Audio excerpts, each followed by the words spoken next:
Hello friend, আসসালামু আলাইকুম। Welcome to Nadim tips zone. আমি নাদিম আছি আপনাদের সাথে। আমি এখন দেখাবো প্লে স্টোর থেকে যে কোনো অ্যাপস আপনি ডাউনলোড করবেন একবার আর চালাইবেন আজীবন। তার জন্য এখন আমরা চলে যাব প্লে স্টোরে, কারণ এই কাজটা করার জন্য ছোট্ট একটি অ্যাপস ইনস্টল করতে হবে। কারণ ওই অ্যাপসটি ছাড়া আপনি হবে না। কারণ দেখা গেল আপনি যে কোনো সফটওয়্যার প্লে স্টোর থেকে ইনস্টল করার পর ওইটা কিন্তু মেমোরিতে থাকে না। তার জন্য একবার ইনস্টল করার পর যখন আপনি আনইনস্টল করে দেন, তাহলে কিন্তু সেই অ্যাপসটি চলে যাওয়ার কারণে ওই অ্যাপসটি আমরা আবার ইনস্টল করতে হয়। তার জন্য আমরা ছোট্ট একটি অ্যাপস ইনস্টল করব। প্রথমেই প্লে স্টোরে যাওয়ার পর ওই যে উপরে দেখুন সার্চ বারটা যা আছে ওইটার উপর একটি ক্লিক করবেন।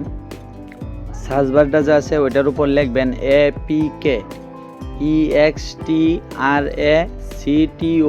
লিখে সার্চ করার পর ঠিক এরকম একটি অ্যাপস আসবে।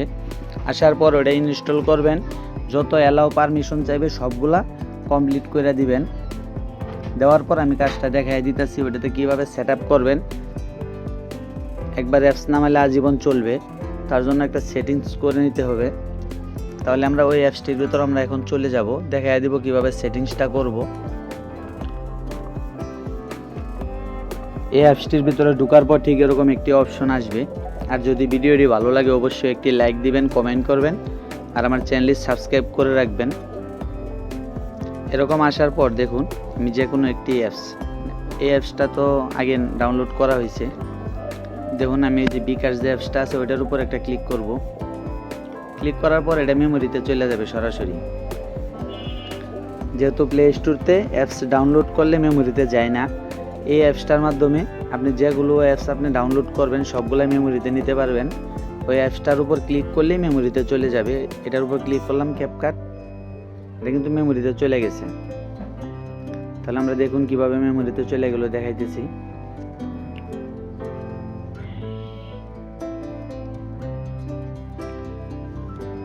এই যে মেমোরিতে চলে আসলাম, মেমোরি অপশনে ক্লিক করলাম। করার পর ঠিক এরকম একটি অপশন আসবে। আসার পর আমরা ওই অ্যাপসটা যে আছে ওই অ্যাপসটার আন্ডারে আলাদা একটা ফোল্ডার তৈরি হয়েছে। ওই যে দেখুন ফোল্ডারটা দেখা যাইতেছে, ওইটার উপর একটা ক্লিক করব।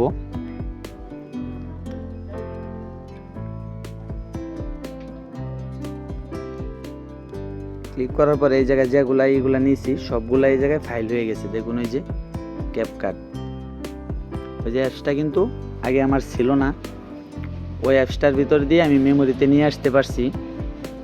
আপনারা ঠিক এভাবে এই কাজটি করতে পারবেন। থ্যাংক ইউ ভিডিওটি দেখার জন্য।